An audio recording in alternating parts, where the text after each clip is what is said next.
Hello बच्चों, let's read this question and the question says that the mean and standard deviation of marks obtained by 50 students of a class in 3 subjects mathematics, physics and chemistry are given below.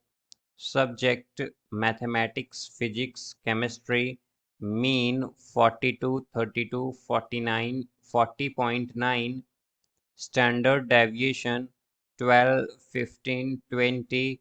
Which of the three subjects shows the highest variability in the marks and which shows the lowest? तो आइए अब इस question को यहाँ पर हम solve कर लेते हैं। इस क्वेश्चन में हमसे कहा गया है कि हमारे पास मीन और स्टैंडर्ड डेविएशन जो है मार्क्स के, जो कि ऑब्टेन किए गए हैं 50 स्टूडेंट्स के क्लास में मैथमेटिक्स, फिजिक्स और केमिस्ट्री में, वो हमें गिवन है। तो हमें बताना है कि हाईएस्ट वेरिएबिलिटी जो है वो यहाँ पर और लोएस्ट वेरिएबिलिटी जो है मार्क्स में वो किस में होगी यहाँ पर। तो यहाँ पर हम की कॉन्सेप्ट यूज़ करेंगे, concept that coefficient of variation, coefficient of variation CV is equal to standard deviation by mean into 100। तो यहाँ से अगर हम देखें तो हमारे पास क्या आएगा। अगर हम मैथमेटिक्स के लिए देखते हैं, मैथमेटिक्स तो यहाँ से अगर हम कोफिशिएंट ऑफ वेरिएशन देखें तो ये आ जाएगा। यहाँ पर हमारे पास स्टैंडर्ड डेविएशन है मैथमेटिक्स के लिए 12 डिवाइडेड बाय मीन है यहाँ पर 42 इंटू 100। तो ये आएगा यहाँ पर 28.57। ये क्या है हमारे पास, कोफिशिएंट ऑफ वेरिएशन है मैथमेटिक्स का 28.57।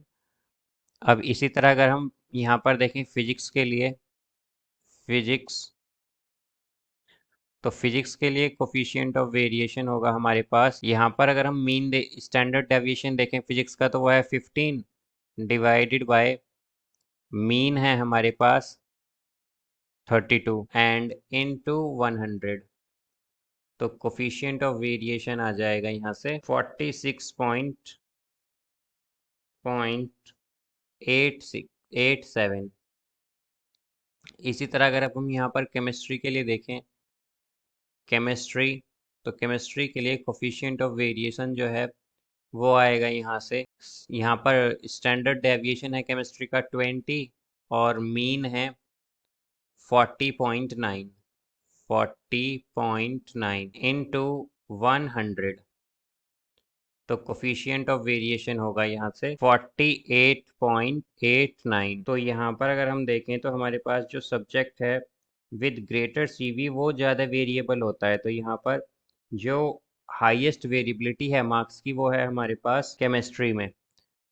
तो और जो लोएस्ट है वो है मैथमेटिक्स में, बिकॉज मैथमेटिक्स के लिए क्या है 28.57, तो उसके लिए लोएस्ट है और केमिस्ट्री के लिए है 48.89, तो ये इसके लिए हाईएस्ट है। तो हम क्या कहेंगे कि therefore the highest variability in marks is in chemistry and lowest in mathematics. तो यहाँ से हमारे पास जो हाईएस्ट वेरिएबिलिटी है मार्क्स में वो है केमिस्ट्री में और लोएस्ट है मैथमेटिक्स में। So I hope you understood it well. Best of luck. Thank you.